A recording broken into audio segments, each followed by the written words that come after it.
If you're watching this right now and you haven't hit the like button, Billy, get on it. Bug your brother. Tell him to do the same. Good morning and welcome to the Walk-Off, everybody. I'm Scott Belford, joined as always by the best co-host in the biz, Adam Mack. We do have a pile of stuff to get to here. Batless in Baltimore. The offense continues to struggle here, and we'll just kind of get into the Orioles because I know before the season started, I came out and I said, I don't believe in Baltimore. I don't think that this is the year they take a big step forward. I did say that I really do think that they're going to be a pain in the butt and a very dominant team in the AL East for years to come. I just didn't see 2023 as that year. So this first segment will be me eating my words. We'll get to three studs and a dud, handing the reins over to Adam to see who is hot and who is not this week with the Jays. Jose Berrios, Mr. Mack, I'm a believer again. The man has looked incredible, so we will delve into the strange animal that is Jose Berrios. Alek Manoah will update him, see how he's doing down at the complex in Dunedin. Vladdy Saddy with the baddie. You like how nice little... I hated it. You hated that, right? Even when I wrote it down, I wrote it down and I was like, Adam's not going to use this on the Chiron for the topic. There's no way. The funny thing is, when I was doing my prep, I really wanted to change it because I hated it so much. Yeah. But I hated it so much that I loved it, and I'm like, this is staying in. So Vladdy's bat is so saddy is definitely on the screen. So yeah.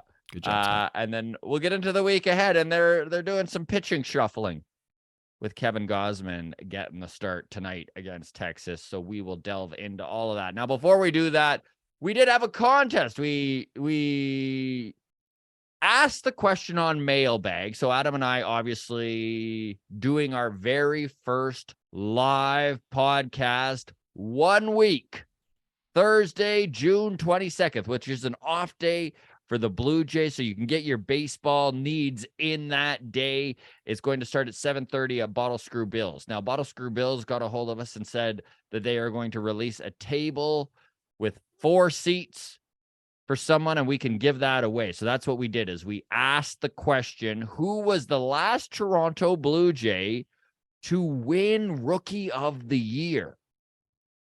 Now, we had 6 different submissions all over Twitter. So thank you to all of you who entered the contest. Well, I only had one guy enter who got it wrong. So one guy didn't know how to Google. But honesty, they got honesty points. So the drum roll here, Johnny from Twitter is the lucky winner of 4 seats to our very first live podcast. So Johnny, congratulations. I will reach out on Twitter with the details there. Thank you to everyone who did enter. Tickets are still available. If you use the code WALKOFF, $5 off. Tickets are only $20. It's going to be comedy. It's going to be giveaways. And of course, all sorts of Toronto Blue Jays talk with a mini live mailbag where we go into the crowd to wrap up the show there. So don't miss that. We really are trying to unite all Alberta Blue Jays fans. We do have a show in Edmonton, July 13th. So we'll release the details for that on Monday. Set up the ticket link there. Ticket link for the Calgary show next Thursday is going to be the very first comment, the pinned comment in the YouTube section here. If you are listening audio-wise, well, that should be in the show notes. If not, you can just check our socials and you should find it pretty easily there. Hey, how about we encourage jersey wearing to this live show? I'll accept Blue Jays jerseys. I'll accept Oilers and Flames jerseys. Yes. I'll also accept Elk and Stampeders jerseys, and of course Saskatchewan Roughrider jerseys. How's that? There you go. And if there's any what's the Western College Baseball League? Is it the WCBL? Yeah, bring out some. Yeah, if you're gonna wear a Prospects jersey or a Dogs jersey, there you go. Dogs, there you go, for sure. Okay. So congratulations to Johnny on Twitter again. We will be in touch. June 22nd, come see the walk-off live in Calgary. All right, buddy. Let's get into it really quickly before we delve into this first topic. Talk some of the negativity that has been going on about this team online. I don't know, dude, if it's that I missed the 2 losses against Minnesota. I'm just not in the tizzy that everyone else seems to be in. And maybe I'm just behind on the panic train here. I mean, they went 10-3, then they went 2-4. It's too bad they didn't win the series against the Twins. They had some games where they probably, I mean, that game yesterday against Baltimore, a real bummer that they couldn't pull it out. 2-4 sucks in a 6-game span. Yeah, but it's baseball, man. There's still like I'm not saying it's early. It's not early, but this team is 38-32. They're 6 games above 500. They're only 70 games in. There's 92 remaining games in the season. Look, I'm not at the panic. Okay, so here's where I'm at. I grew up a Jays fan in the shout out darkest to Eric of timelines. Shout out to Eric Hinske, last rookie of the year we've had. Right. But Eric Hinske, Vernon Wells, Alex Rios, the Roy Halladay era, where we would have like a really nice stretch where we would win, 25 out of 30 games, but we were 15 games below 500 when we went on that run, and it meant nothing. So that's kind of where I'm at with this team right now. Is like we're 6 games above 500, 70 games into the season. This is not the kind of team this is not the kind of record that excites anybody. However, we are primed for a nice hot streak. Like, if this team has in it a magical month, be that July or August or even September, we've seen it in years past where this team just catches fire in September and, we win 20 out of 23 games. If we have a streak like that in us, then we're in great shape. That's kind of where I'm at. I mean, maybe that's just me being toxic positivity, but if we have a hot streak, we're in great position. If we don't, then yeah, we're going to finish the season like with 89, 90 wins, and that's going to be disappointing. But until then, I'm just going to sit back and keep watching ball and wait for the cards to come up in our favor. Like, I don't know. What else can you want? So there were a few tweets that just made me wonder where the mentality of that fan was at. And I mean, Adam, we always say this, right? Be a fan however you would like. If what gives you your serotonin, what gives you your kick in being a sports fan is being leaning to the negative side of things and just always trying to be right on stuff, I mean, that's a way to do it. Like I saw a tweet where it was like, to quote Shea Hillenbrand, this is a sinking ship. And I'm just like, man, did you is it the kids, Adam? Is it these kids who have never watched baseball in 2006 when times were at their hardest? Yeah,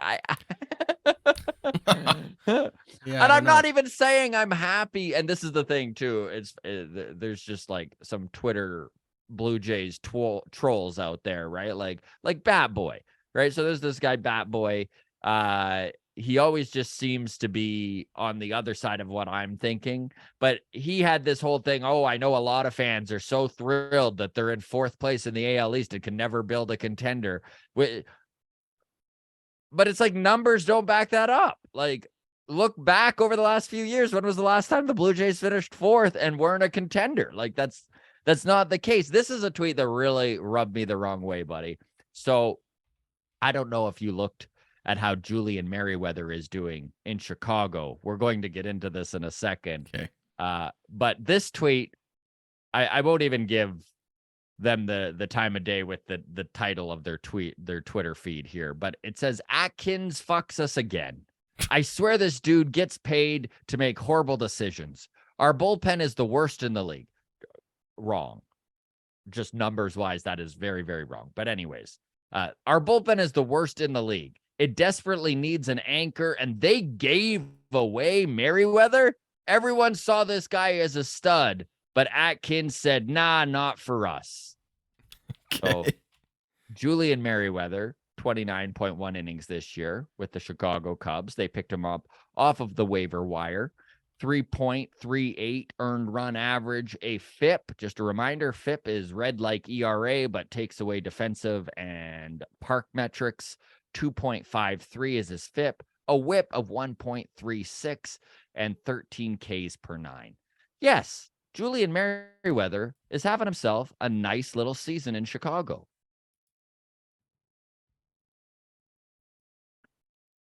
We all saw Julian Merriweather with the Jays, right?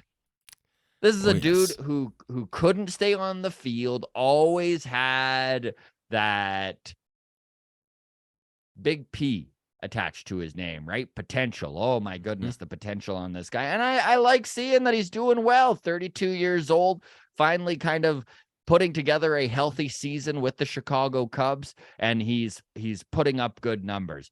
But to act like Ross Atkins is such a bumbling idiot that he's throwing out closers, like it's just revisionist history at this point. I'm not even defending Atkins here, but that's just such a crazy off the wall take of like, and go ahead here, Adam. Sorry. I'm just agreeing with you. It's hilarious to me. I don't know what else to say. And I don't know who needs to hear this, but while we're speaking of past Blue Jays, Lourdes Gurriel Jr. in his last 15 games batting 186 with an OPS of 598. So there's that streaky Lourdes.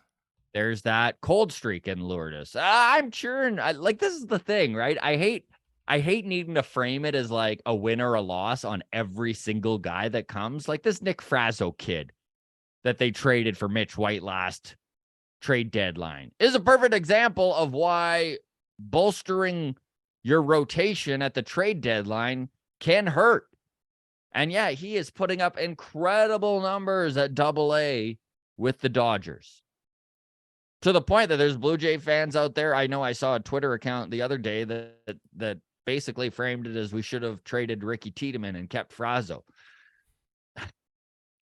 Okay, that's a hot take. It's a hot take. I just feel like Jays fans are spiraling here, and I don't know how I missed this spiral train. Like I'm not thrilled with where the Jays are at, but I just don't like all the calls for them to trade Vladdy and rebuild.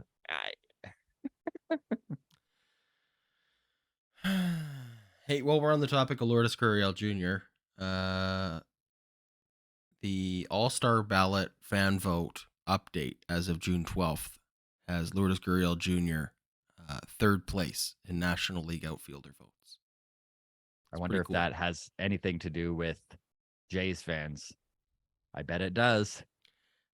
Well, I mean, Jays fans have been hitting the ballot box hard because Vladdy, number 1 at first base, Matt Chapman, number 1 at third base,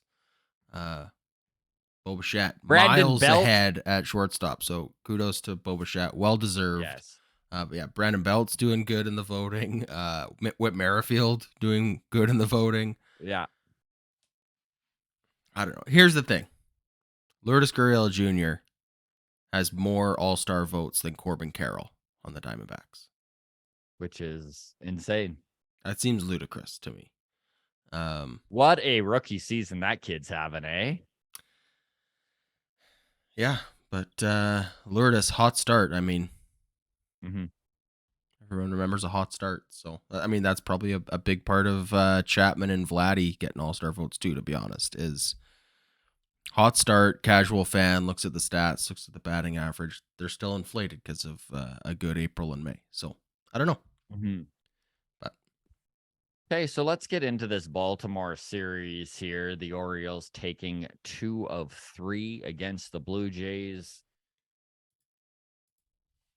Baltimore is for real, man. And this is where I walk back everything I said in the offseason about not thinking that they could take the next step forward, just feeling that they were putting too much pressure on their young stars to take another step forward, not believing that they had starting pitching. I still think their starting pitching sucks. I mean, outside of Tyler Wells, who has put together a really nice little season for himself here. And yes, listen, even guys like Dean Kramer have taken steps forward over the last month. The fact that the Orioles are winning in spite of their starting pitching is very, very scary stuff. Their bullpen is absolutely lights out. And I still think the Blue Jays, come the end of the season, are going to be much, much closer to the Orioles than the 6 games that separate them currently. But the Orioles have definitely put themselves in a spot to get into the playoffs, which was not where I thought that they would be at this point in June. So props to the Orioles. I mean, Adley Rutschman is for real. Gunnar Henderson, who struggled out of the gate, looks incredible now. And you know what really is frustrating, Adam, is the free agent acquisitions that were really underwhelming in the offseason the Orioles made have panned out in every single way possible. Like Adam Frazier has been excellent for them, manning second base. Ryan O'Hearn, like how Ryan O'Hearn is putting up the numbers he's putting now, and obviously things tend to level out with time. But my goodness, what a start to the season for that man. Everything is going right for the Orioles right now. And I think we will see the Orioles get cold at some point in this season. I know we saw it with the Rays, but for the most part, they've been the most consistent team in the American League East, despite the fact that they are 4 games or whatever it is back of Tampa Bay. So Baltimore is for real. I do take back thinking that they're not going to be legit in 2023. My prediction was that they would be playoff contenders and be where they are right now next year. And so good for them for taking, like, honestly, Gunnar Henderson's 21 years old, gang. Like Adley Rutschman's 24. That was a lot to put on these young kids and think that they could handle it. And the fact they have, kudos to the front office and the player development system within the Orioles for recognizing it. So the Blue Jays, their bats just didn't show up in this series. They did win a game, and it was 3-1. And that's kind of been the way that this team has been winning games lately. When they win is low scoring, great pitching outings. And I'll be honest, man, you look at the numbers and it's really tough to wrap your head around because the Blue Jays offense has been incredibly strange this year. The team ranks second in hits in all of baseball with 635. They're second in batting average with 265, behind only the Rangers, and third in on-base percentage. But their slugging is at 422, and that ranks 9th in all of baseball. And their runs scored at 317 comes in at 11th. And you start talking runners in scoring position, it gets pretty scary. They're down to 20th. Like, how do you analyze that? It's so easy for fans to sit here and scream about guys not being clutch. But look at baseball statistics throughout history. Clutch tends to work itself out in the wash, and we haven't seen that happen yet. I mean, I don't have a good answer other than I'm happy with, but not satisfied with our 6 games above 500 record at this point in the season. Yeah. Like it's, There's been so many tough losses, man. There's been so many tough losses, especially to the AL East. So I broke this down this morning. The Blue Jays have a 674 win percentage. They're 31-15 against all non-AL East teams. They're 16 games above 500 when they're not playing an AL East team. They have a 304 win percentage when they play the AL East. They're 7-16 against their own division. But Adam, it gets even more fucky than that, man. Okay. They're 1-9 against Boston and Baltimore. What were we, 18-1 against the Red Sox last year? 18-1. So even if you start breaking this down, right, they're 7-16 against AL East teams, which is horrible. But they're actually 6-6 if you just take out the Boston and Baltimore. Two teams have been the Achilles heel of this Toronto Blue Jays this season. Yeah, those are two important teams, though. They are two very important teams, and I'm not by any means trying to diminish the hole that they have dug for themselves, but also I kind of feel a little bit better about where they are, just knowing that their biggest struggles have been those two teams. Like, they're playing the Yankees and the Rays pretty tight. It's not like we can sit back and celebrate that 6-6, but it sure looks a heck of a lot better than 7-16. I mean, yeah, I guess it's a silver lining, but it's also frustrating to know that the Blue Jays, it's not like the Blue Jays are beating up on the bad teams, inflating our record against Oakland and the Royals and whatever, and then can't compete with teams like the Rays and the Orioles and the Yankees. Like, this is where it's a little bit of a crapshoot, and it's 162 games for a reason, right? Is things need to shake out. And this is where I'm not saying we should dismiss everything that's happening, but at the same time, and I like the way you said that, it stems to reason things are going to shake out a little bit, right? Like, the Blue Jays aren't always going to be the worst team with runners in scoring position. Mathematically, like, the averages have to start swinging the other way a little. I mean, the most important time for it to matter is in October, as long as you get there. Don't feel confident that is going to happen the way I did in March. We do need like a run. I don't know when that happens. We do need like a 15-game winning streak or something. So, keeping in mind the Blue Jays are 31-15 against non-AL East teams, and that they haven't buckled against good teams as long as those good teams aren't Boston and Baltimore. The Blue Jays play the Texas Rangers in this next series. Now, the Rangers, obviously the number one team in the American League West.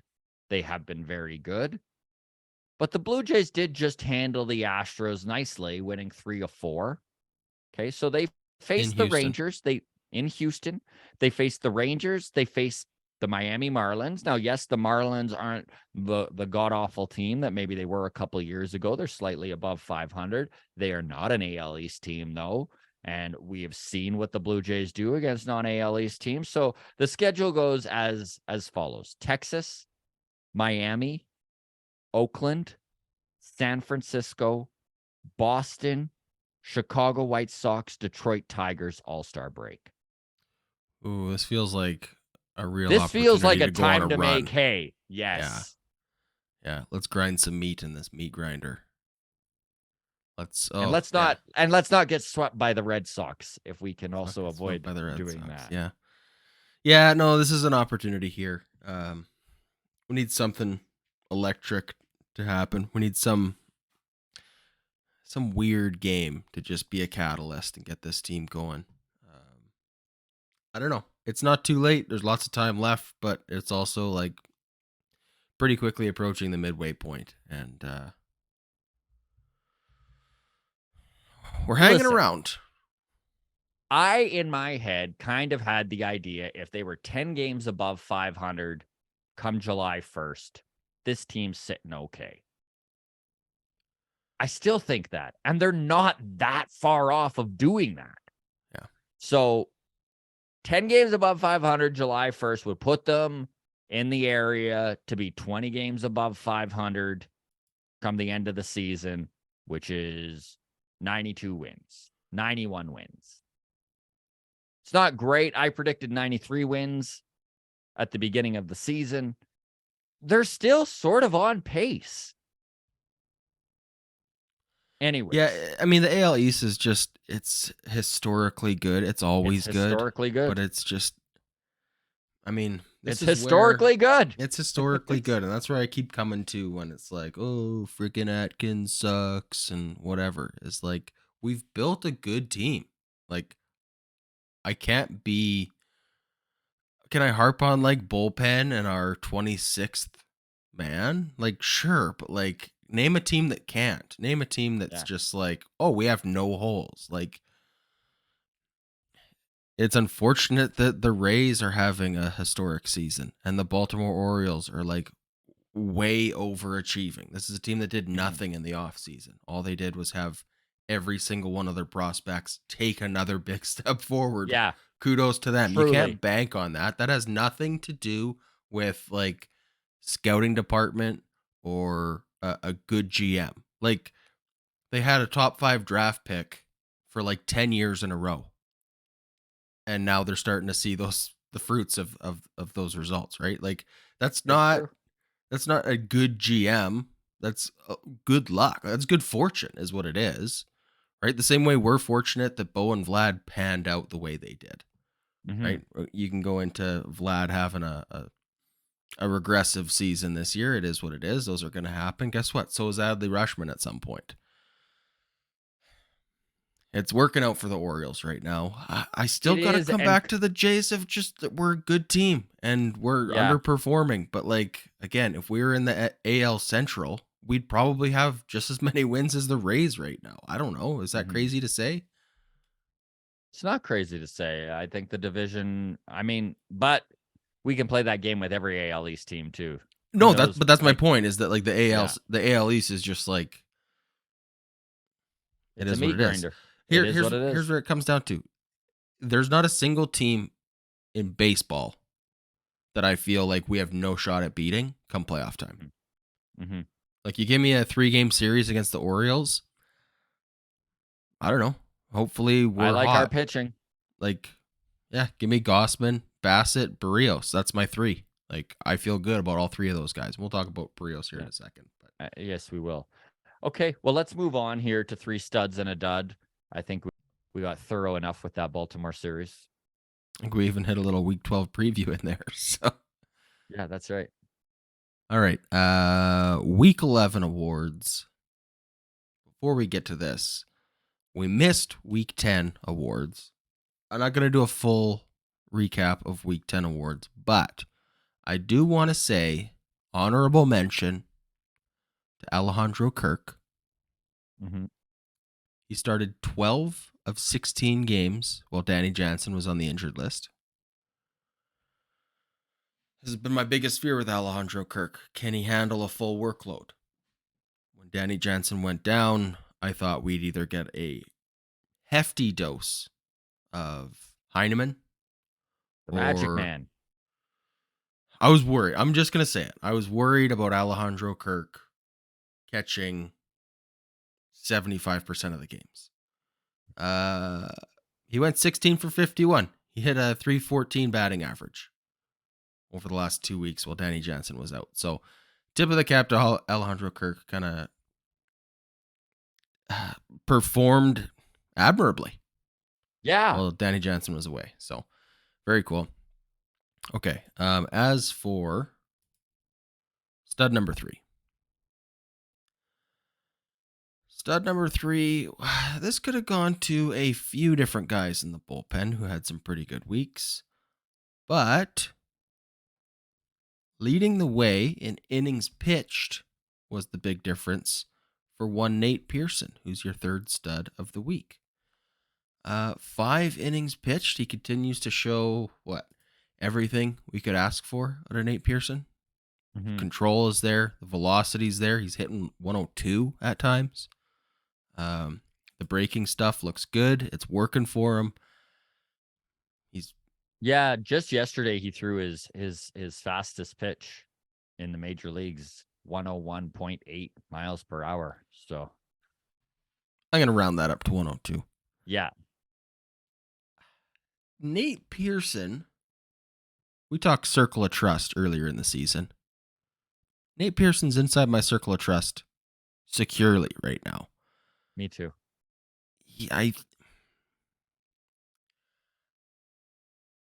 All due respect to Jordan Romano, I feel like my top 3 in order of confidence goes Eric Swanson, Nate Pearson, Jordan Romano. How crazy is that? I might be in that boat as well. And it's not that I don't have confidence in the Markham Madman. It's just he has been doing this thing this season where he'll come in to close a game and give up a run. Yeah. He's not blowing saves. Yeah. I mean, he has blown a couple, but he, like Now, it's not like it's a disaster when he comes in. When I do this order of Swanson, then Pearson, then Romano, I do acknowledge that Nate Pearson isn't closing games, so there's a difference, right? There is a difference in the leverage, and I'll acknowledge that. And I'm not, just by having Jordan Romano at number 3 does not mean I think he should lose his job. I'm just more nervous in the 9th with Romano on the mound than I am in the 7th with Pearson on the mound, or in the 8th with Swanson on the mound.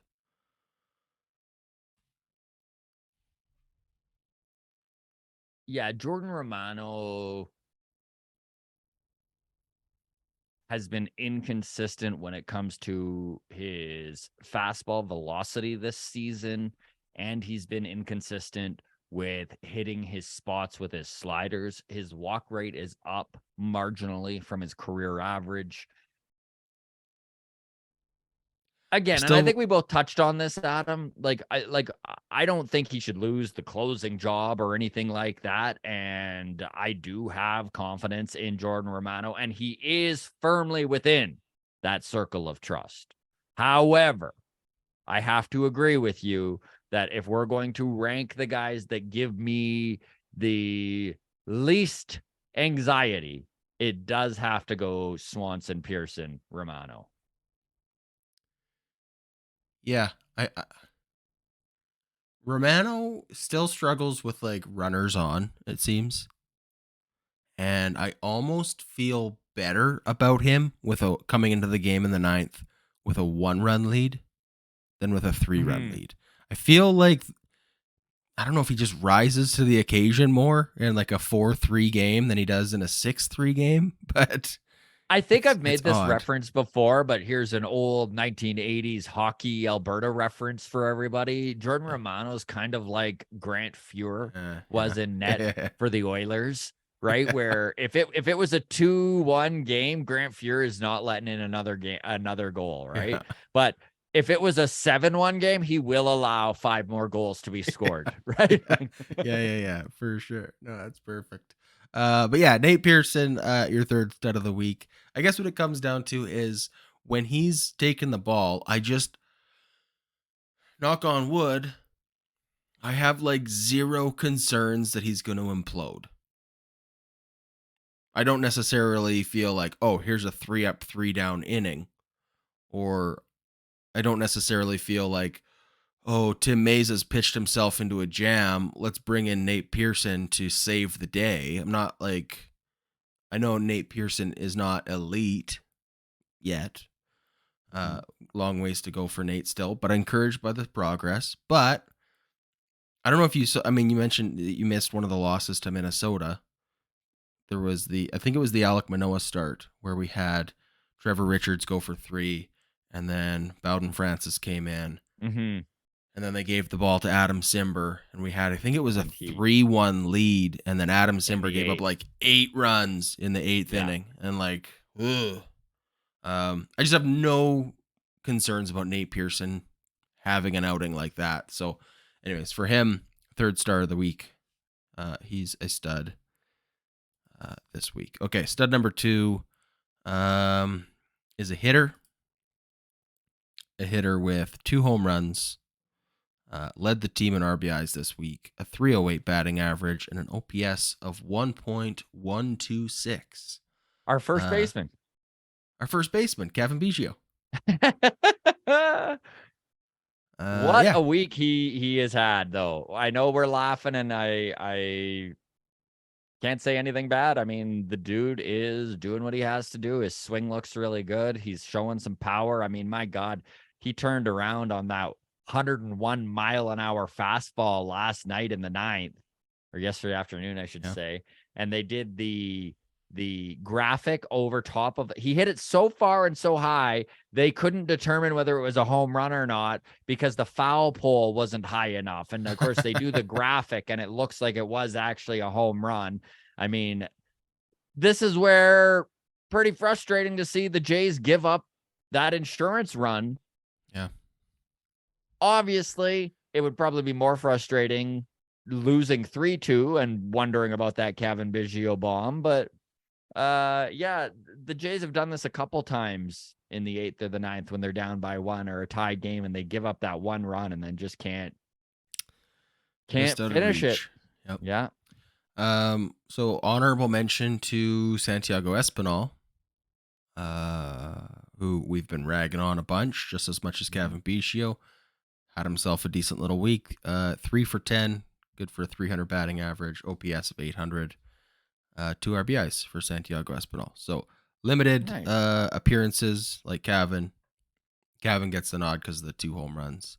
Also with 2 home runs in even more limited action, returning from the injured list, Danny Jansen went 3 for 10, 2 home runs. So Danny Jansen, man, if he can stay on the field. The kid has power. Love me some Danny Jansen. Does he ever love going the other way with that, eh? Left field, look out. There you go. Okay, stud number 1 this week, Jose Berrios.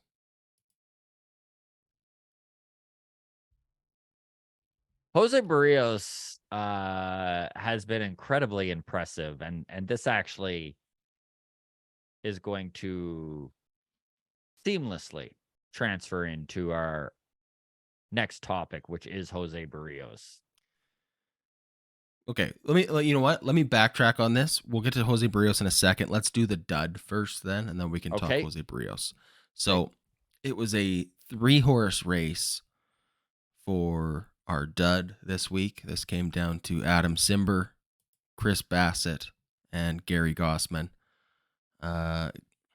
Gary Gossman, not a real contender for dud of the week, although by his standards, definitely a disappointing outing. That was 6 earned runs through 4 2/3 innings, 4 strikeouts, and 4 walks. Not what you like to see out of Gossman. What saved him from being the dud here? My guess would be the fact that he gave most of those runs up in the first inning and still took the ball and ran with it when they needed innings. So yeah, I mean, this is the day after the big bullpen day with Alek Manoah being down in Florida. So Gary Gossman bails himself out and grinds through what could have been a very ugly start and salvaged it into being just a pretty bad start. I don't know. It was still an 11.5 ERA for the day. But Chris Bassett only got through 3 innings, gave up 8 earned runs.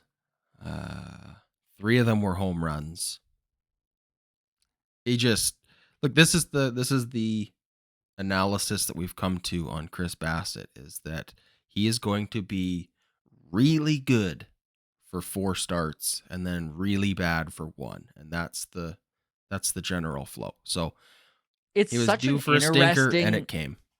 It's such an interesting prototype for a pitcher, eh? A guy who truly, you look at his ERA at the end of the year, it's going to be between that 3.5 and 4, but 4 out of every 5, he's got an ERA under 2. Like it's really this weird it's this weird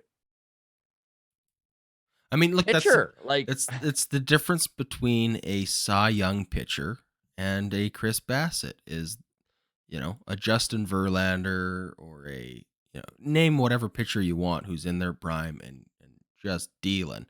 Is even on their bad games, they're still like, 3 runs over 6 innings, it's just... and that is the difference. That is the difference. And that's a great point, is that when Chris Bassett blows up, he's going 4.2 innings and giving up 6 earned runs. And when Justin Verlander's off, he's going 4.2 innings and he's given up 3.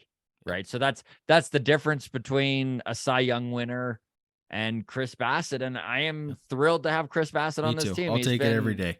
Oh my God. Like where would the Jays be without him? Absolutely. Not pretty. But earning your full-on dud of the week is Adam Simber. Sorry to my dad, who's a big Adam Simber fan. Part of it is, look, Chris Bassett was not pitching in a game where it was a surefire win.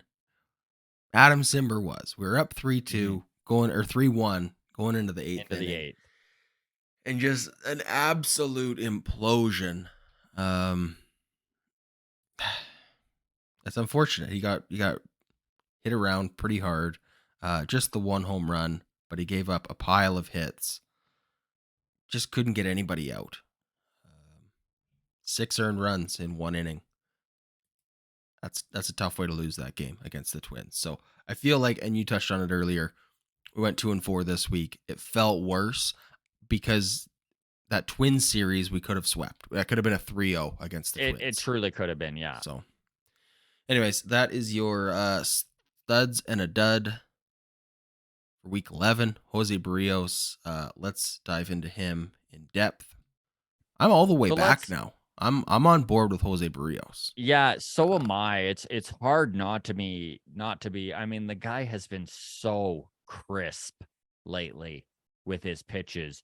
Just forget the numbers for a second and just do the eye test on Jose Berrios. His confidence is, he looks like he did for this team in September of 2021.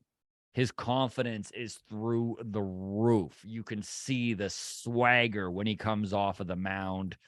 He's hitting his spot with that slurve, and his four-seam fastball has been the best I've seen it since he was basically a Minnesota Twin.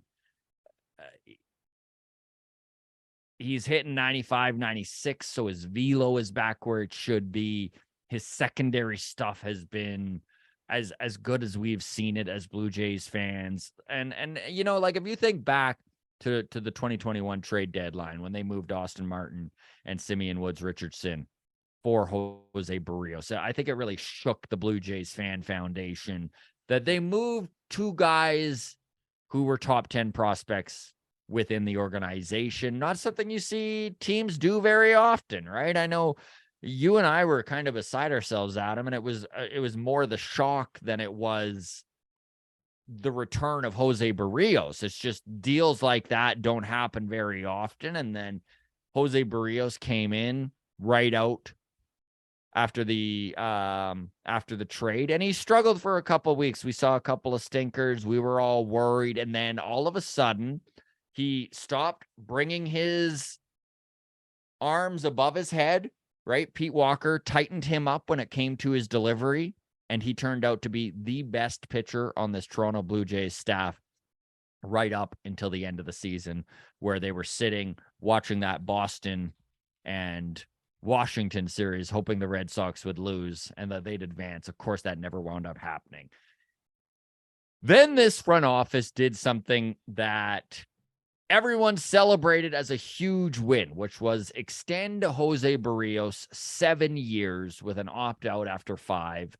And this was, of course, going to be a player opt-out. It was a backloaded contract. So year 6 and 7, Jose Berrios is slated to make, I think it's $27 million each of those years.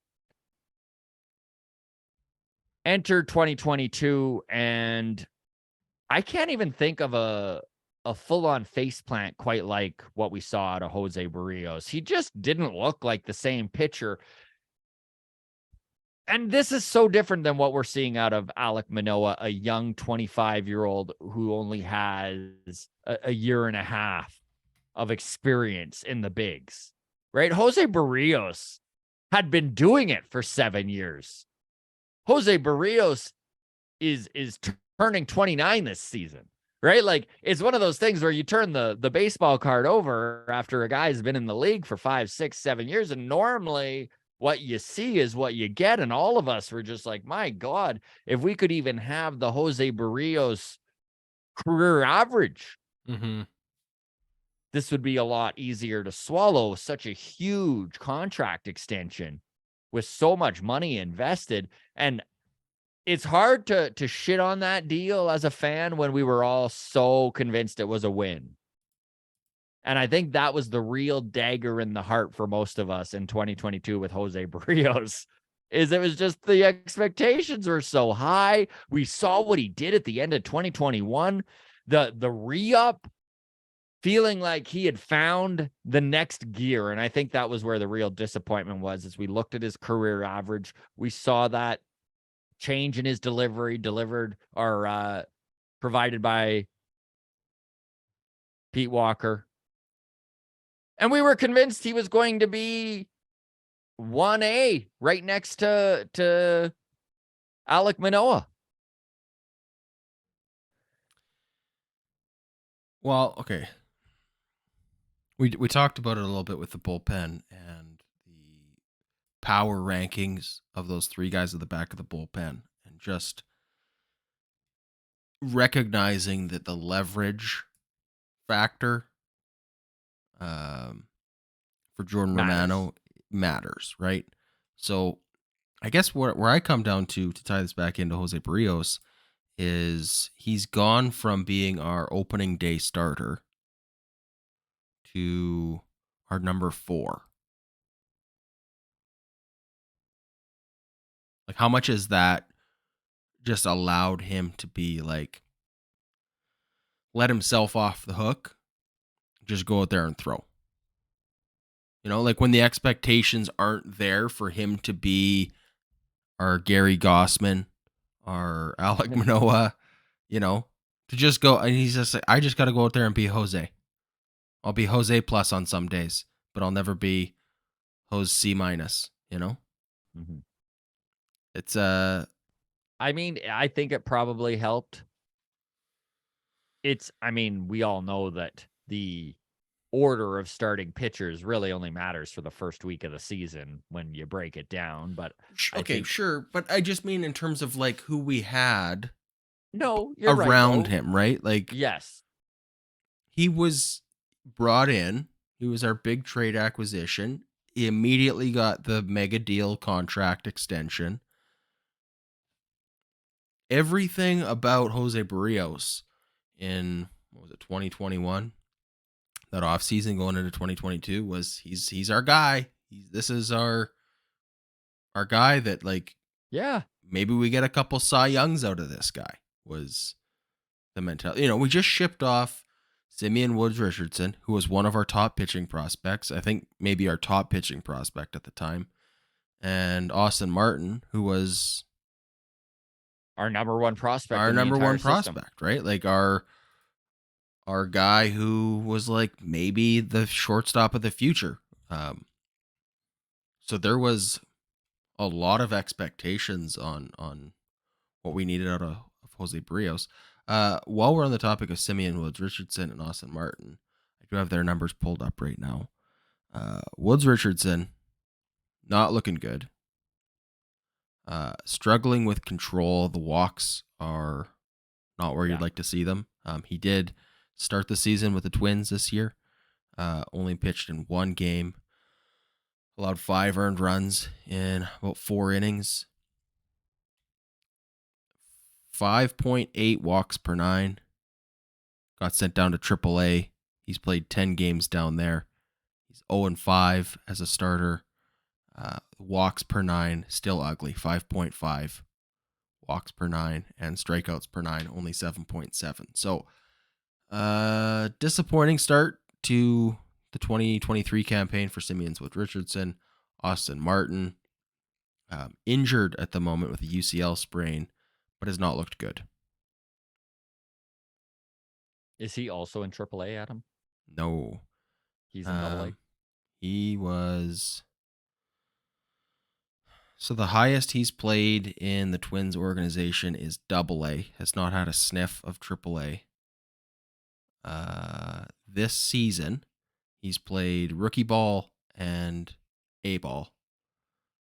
Wow, so they lowered him down. One thing to keep in mind, Blue Jays fans, is that he was in New Hampshire AA with the Fisher Cats when he was traded. Yes. So in New Hampshire, he had a 2021 in New Hampshire. He had a 281 batting average, an OPS of 807. This season, 167 batting average in rookie ball. Wow. In rookie ball. So again, it's only 3 games, and then he's been injured with a UCL sprain, which I believe is in the elbow. So, but I didn't like the trade when it happened. But for anybody that likes to point out how terrible of a GM Ross Atkins is, this one we have to call a win at this point. Right? Chalk one up for Ross Atkins. Even if you still don't like him, we have to acknowledge this is probably, in hindsight, a good trade, a trade that he won. Or is it still too early to tell? It might. I mean, I think the trade was a win if you just look at what he provided in 2021 and where Simeon Woods Richardson is and Austin Martin and their development. Both of those guys have not developed like the Twins obviously figured they would, or like the Jays system even figured they would. Now, 2022 Jose Berrios, and that's where we're getting to here, is what has happened, because 2023 Jose Berrios, if this is the pitcher we traded for, this is a huge win. Yes. Right. So let's get into the numbers here, because Jose Berrios currently in Major League Baseball, if you start looking at all the numbers, sits about 12th in starting pitchers, just outside of the top 10 for best pitchers in all of baseball. And he's putting himself together quite a tidy little season here.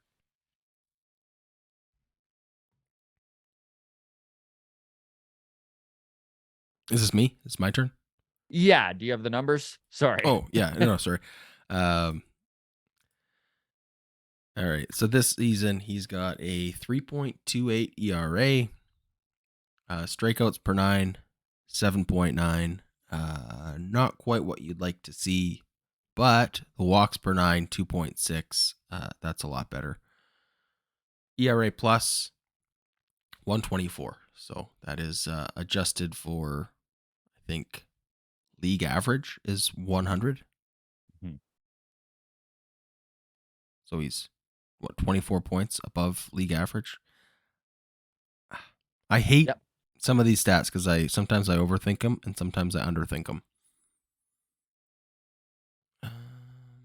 Yeah, I don't know. They look good. I mean, 328. They look great, honestly. Jose Berrios struggled out of the gate, too. His first 3 weeks of the season by far have been his worst. Since May, the guy has been the best pitcher on this staff, numbers-wise, which when you've got Gary Gosman, that's saying some pretty impressive stuff. By the way, for everyone who's like, why do they keep saying Gary Gosman? This is a callback from a mistake on an earlier episode. So for driving you all nuts, this is just us making fun of ourselves here. Yes. Welcome to the inside of the joke. There you go. Anything to add on Jose Berrios here? Because I did want to touch on Alek Manoah, but I didn't want to rush through here. Yes. Let me just pull this up for a quick reference.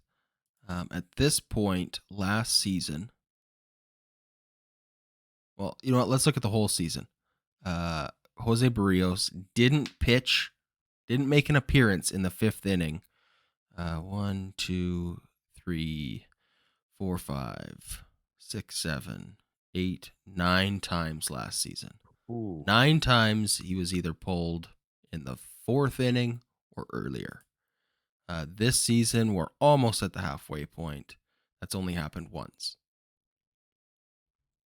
For me, that's almost the biggest indication of what I wanted to see out of Jose Berrios. Mm-hmm. If he was having a Chris Bassett type season where he was lights out for 8 starts and ugly for 4 starts, I'd be more concerned.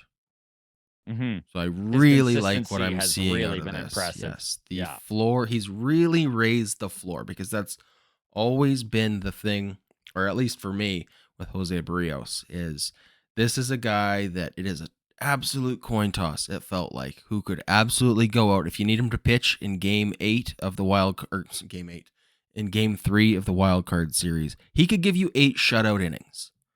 He could also give up 8 runs before recording an out, and I don't know which would be more likely. So, very concerning. But this year, I feel so much better about him. Oh, he's been nails. It's been awesome. I've been reluctant to give my vote of confidence to Jose Berrios because I feel Hey, like, buddy, we waited. It is We June waited. 16th. Like we held off getting on the Jose Berrios train, but here we are.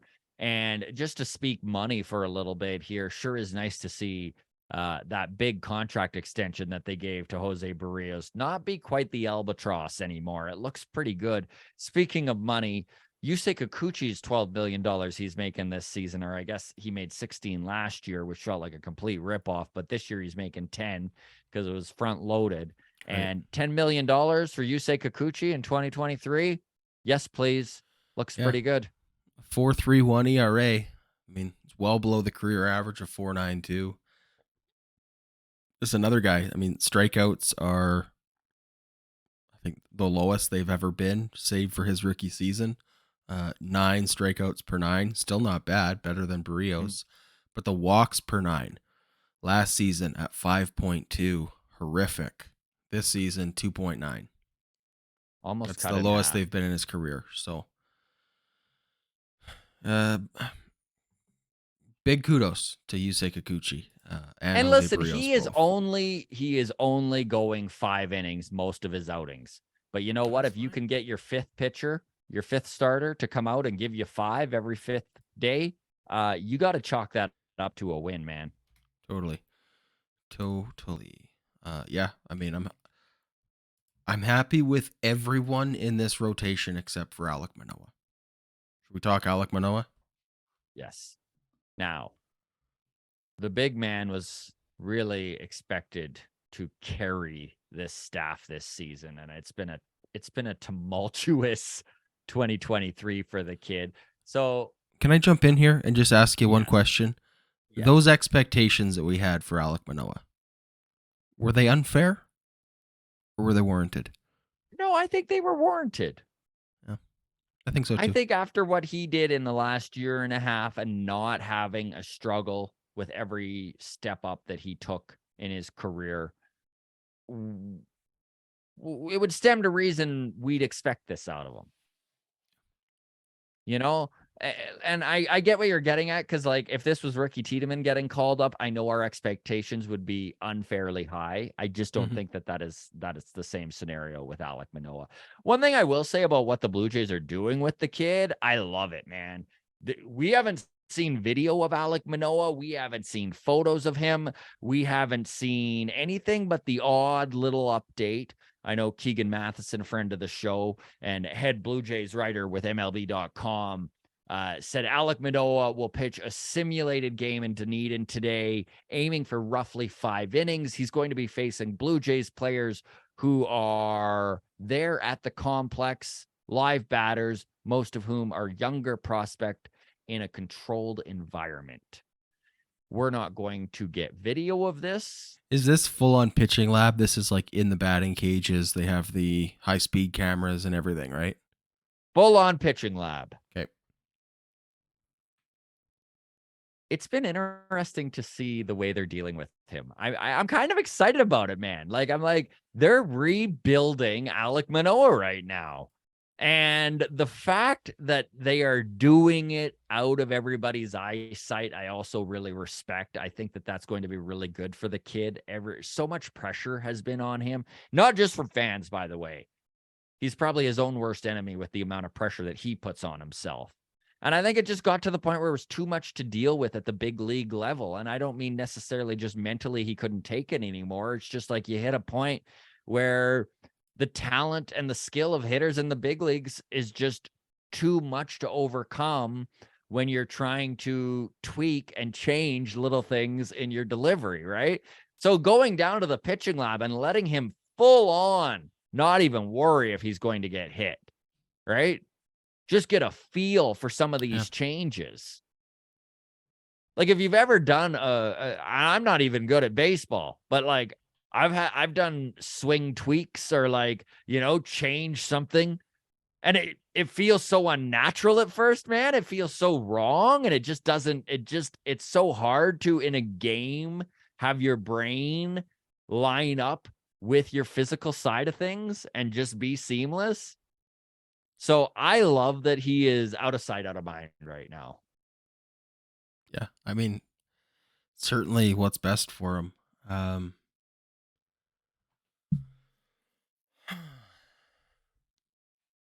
How long do you think he's gone for? End of August. End of August. Do you see him getting called up before then? Like, can you see him back before the All-Star break? I think it's like we're known for our toxic positivity here. I think it's more likely we don't see him at all this year than we see him before the All-Star break. Okay. I like that. I actually feel the same way. I think we'll see him at some point this season, but I think it might not be till like September. Yeah. Like, I think this is going to be a real, and here's the thing, because we've talked about the way he was called up. We've talked about Ricky Tiedemann and what's the right time to call him up.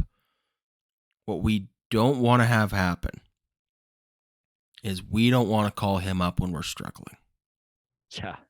Right? We don't want to be calling him up because maybe he's not ready, but we need him. Yeah. We don't want to be like, wow, he's down in AAA and he's doing all right, and we're desperate for arms. We need Alek Manoah. We do not. That is not. I think if that's the situation, I don't think we do it. But if we are, if we have that hot streak, if we have that, we've won 20 of the last 23 games kind of a thing in mid-August, that's the perfect time to bring them up, when we don't need them and the pressure's off, right? We talked about it with Jose Berrios. From going from being the face of our rotation to being like, no, just go out there and just do you. What a world of difference that can even make. So would love to hear what the grounds crew thinks about this. When do you think we see Big Puma back in a Blue Jays jersey? Adam's kind of guessing September-ish. I'm thinking end of August. Both of us don't think it's before the All-Star break. In fact, I'm with you, Adam, on saying I strongly believe it's far more likely we don't see Alek Manoah at all this season than it is we see him before July 8th when the All-Star break starts. I can't see it. Okay, move on to Vladdy here, and I don't wish to get too into Vladdy. I know everyone's talking Vladdy, everyone's questioning Vladdy, so we'll just kind of give our opinions on where we think this kid is headed, because there's all the talk of the should he be traded and stuff like that. So we will touch on that. Alek Manoah, when do you think he joins the Vancouver Canadians and starts doing rehab starts? Do you think we might not even see him do that until after the All-Star break? Yeah. Wow. Yeah. I think part of it too is going to be limiting the workload and just focusing on the rehabilitation, the recovery, put him in some hyperbaric chamber and let the magic happen. He needs to recover. I don't know. Get the deer antler spray out, chock him full of stem cells and whatever legal steroids we can get across. But I think look, John Schneider and Atkins and everybody has to keep reiterating that, like, he's going to be down. He's going to miss like a few times through the rotation.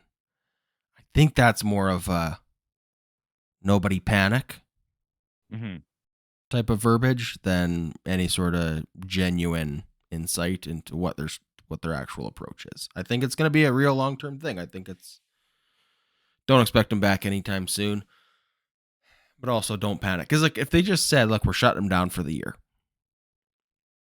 If they just came out and said that yesterday, it would be pandemonium. Right? I honestly believe Alek Manoah has the ability to do what Marcus Stroman did for this team in 2015 when he came back from injury. I know slightly different scenario here, but I think that Alek Manoah has big game pitcher in him. And if he can get right, is going to be the addition this team needs in the end of August that will blow people's mind. Here's another, and I like that. Here's another reason I think what we're hearing from the front office is that we're going to go send him down for a few times through the order is a ploy to salvage trade leverage. Because if we go to the Colorado Rockies or the Chicago White Sox, and they know like, you're desperate. Yeah, you're desperate. You just lost your 1B or your 1A for the season. You guys have shut Alek Manoah down. Yeah. Price goes up, right? But if it's we could use a guy, sure, but we don't need a guy. Yeah. We've got Alek coming back. We got Alek coming back. He's like 4 weeks away.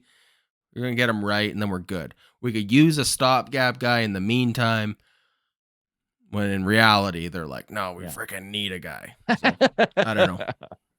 That's my idea. Anyways, is that he's going to be down for a long time. I think they know it, and I think they're lying to us. And I don't blame them for doing it. I think they'd be crazy I'd be frustrated if they didn't. So, okay. Vladimir Guerrero Jr. Yes. He stinks. Cut him. Send him down to single A. Send him down to the Florida complex. Get him some live at-bats versus Alek Manoah. What else is there to say? I mean, can we DFA him? Is it too early to DFA him? So he has been biggest bust since Biggio. What else can I say? He's been moved from the 3-hole to the 4-hole. Did I do enough to reverse jinx him, Scott? Did I just do enough to reverse jinx him? I think you're putting in the time. You're putting in the effort, and that's all we can ask. All right. Honestly, I let's just start with this then, Adam. Listen, you look at his numbers, he's still above average. This is still an above average first baseman anywhere you put him in the league. I know how hard he is struggling right now. He's a shell of what he was in 2021. Do you think this is who Vladdy is? Or are you far more on the idea that this is a big time slump?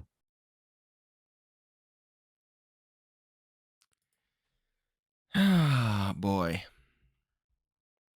That's a real loaded question. Real loaded question. So he's hitting 284. Coincidentally, career numbers also 284. A lot of singles this year. The power has been disappointing. Obviously, for anybody who's been to a Blue Jays game in Toronto, still waiting for their first chance to catch a home run from Vladdy. Which is wild. Crazy, but I mean, home runs come in bunches, as they say, right? Just like errors. I'm not ready to say that I think this is like Vladdy's going to be a 280 hitter that hits 25 to 30 home runs for the rest of his life. I think it's possible. I would say on a scale of probability, do I think it's more likely that how do I want to word this? That I think he'll finish his career with a batting average under 300 in the 280, 290 range. And I think if he averages under 30 home runs a season the rest of the way. I think that's more likely than he ever hits 50. Interesting. I think he's more likely to average 29 home runs for the next 15 years than he is to ever hit 50 home runs in a single season. I don't know if either one is likely. I'm really just talking out of my ass right now. But that's my gut. That's me letting my gut put words out of my mouth hole. I really hope you're wrong. Like I really do hope that Vladdy is just in the biggest stinker of his career, and he is. He just looks lost up there. It's bad swing decisions is what it comes down to, and I don't know how you fix that. Like, it just either gets fixed or it doesn't. Right? What like, the swing is there, the mechanics look like they're there. He's barreling. He's got one of the highest barrel percentages in baseball still. But velo. I mean, it's like we talk about this all the time in baseball, right? It's like the first 500 at bats, the hitter new on the league, whatever. The second 500 at bats, pitchers adjust, right? The next 500, you make your adjustment to the new adjustments from the pitcher, right? And then that's kind of where you are at the 1500 plate appearance. So he's now 2,500 plate appearances. Here's my concern. Here's where I think the more pessimistic version is possible. At this point, the story's out on how to get out Vladdy. Can he make an adjustment? Can he make better swing decisions? I don't know. At some point, something needs to click. I don't know what it is, but it's not like he has a bad swing. It's not like his timing is off. It's not like he's doing a bad toe tap. He doesn't look out of shape. I just need him to just be better. It's not good advice. It's not helpful. But if he can make an adjustment, if something can click in his brain, if he can get some sort of tutoring, and God knows it's not his dad to tell him what pitches to swing at. He's not his dad. I don't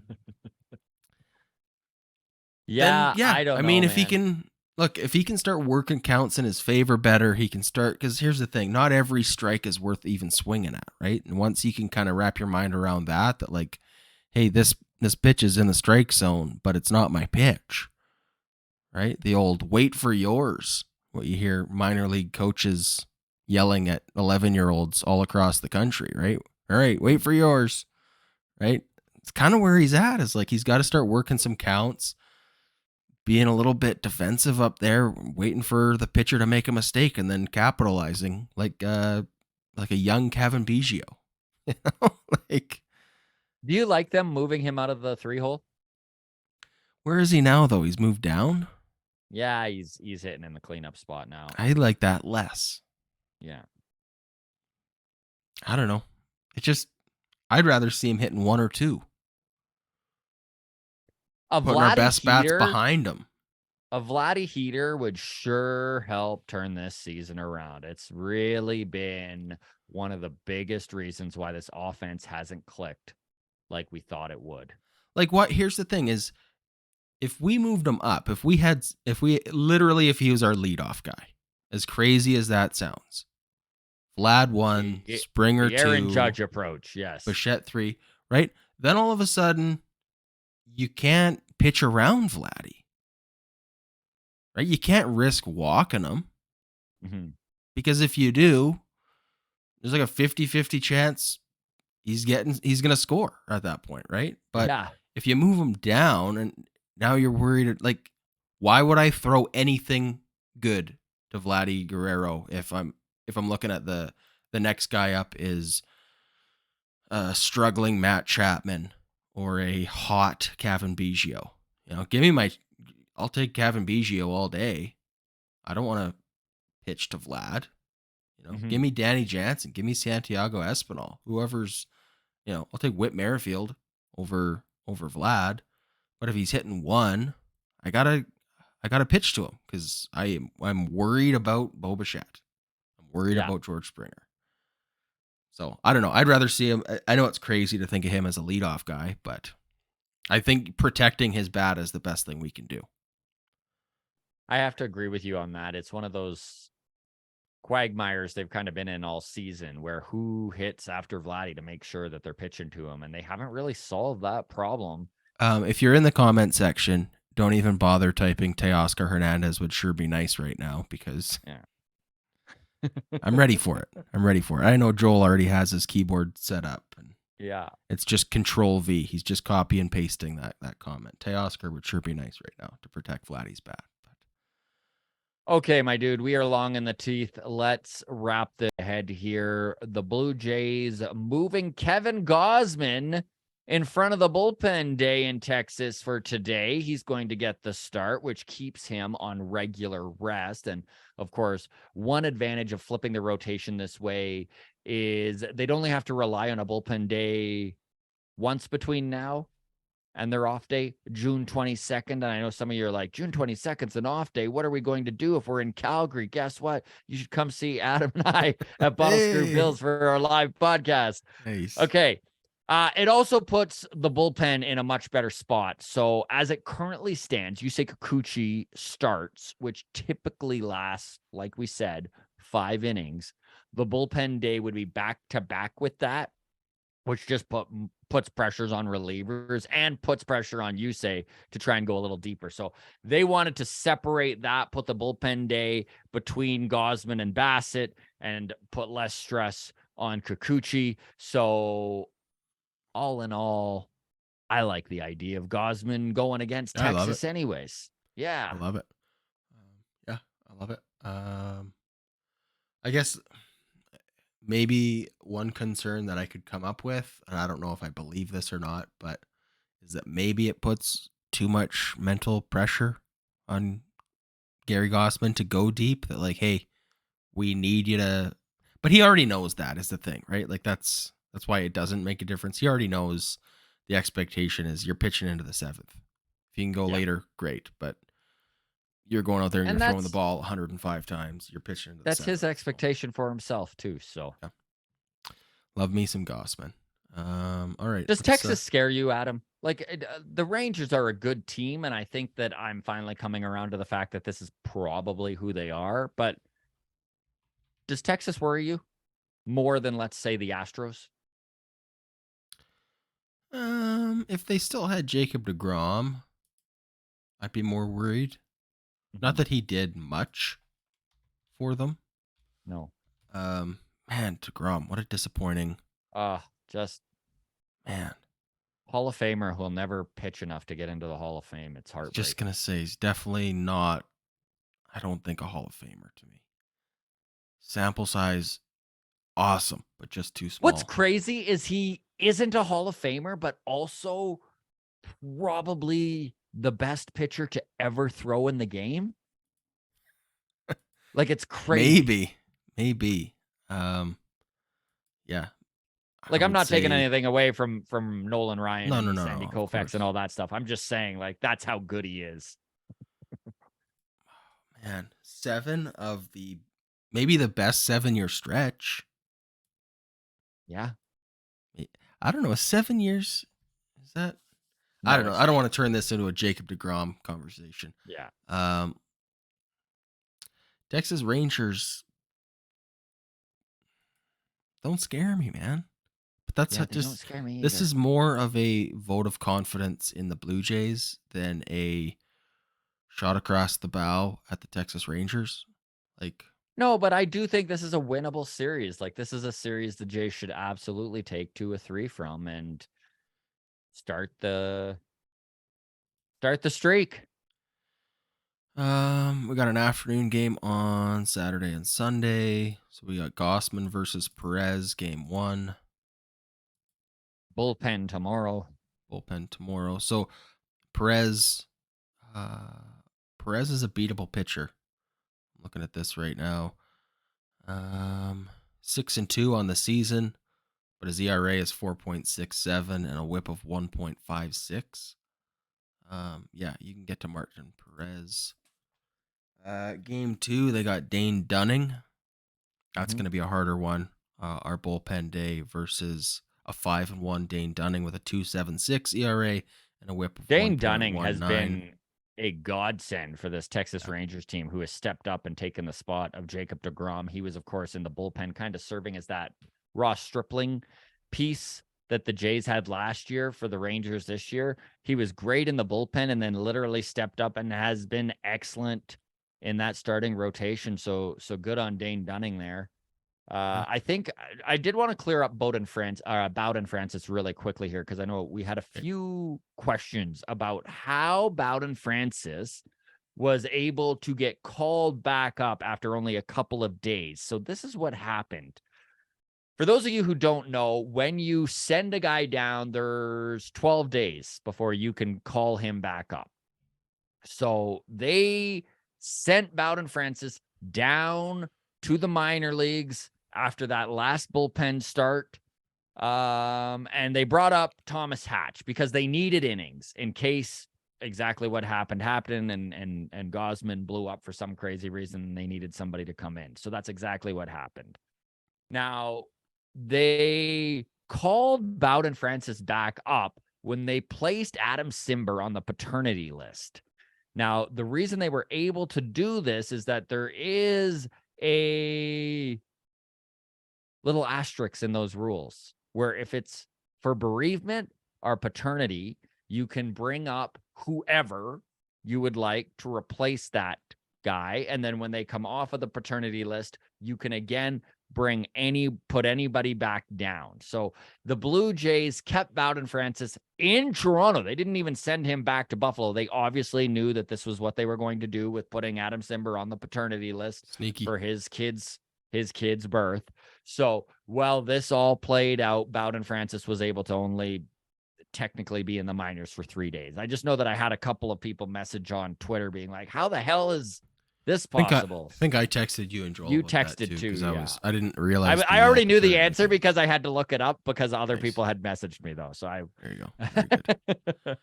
Very good. Okay. There you go. Game 3, we've got Chris Bassett on the mound versus John Gray. John Gray, better than Dane Dunning. Jacob deGrom. Yeah, exactly. 2.32 ERA and a WHIP under 1, 0.96 from John Gray. Chris Bassett. Boy, John Gray got out of Colorado and sure looks good, eh? Right? I know. So, but Chris Bassett should bounce back. Look, I expect him to have like one of those 7-inning shutout type performances. So, I think Game 3 is going to be a pitcher's duel. I think. Look, give me the win today with Gary Gausman on the mound. Probably don't have too high of expectations for Game 2 against Dane Dunning with our bullpen day. And then I like our chances with Chris Bassett on the mound, looking to bounce back. So do I. Let's end it on that. Thank you so much to the grounds crew for following along. Hit that like button and subscribe. We will see you on Sunday for Long Toss. We've got a doozy of a long toss for you. Andrew Stoughton is coming back, which is always fun to have Andrew on the show. And of course, the regulars like Hey Kami and Jen are going to be there as well. All right, everybody. Thank you so much for following along. Live show, BottleScrew Bills in Calgary on Thursday. Tickets for that, you can get that in the comment section on YouTube here or in the show notes on the audio side of things. Thanks so much, everybody. Take care.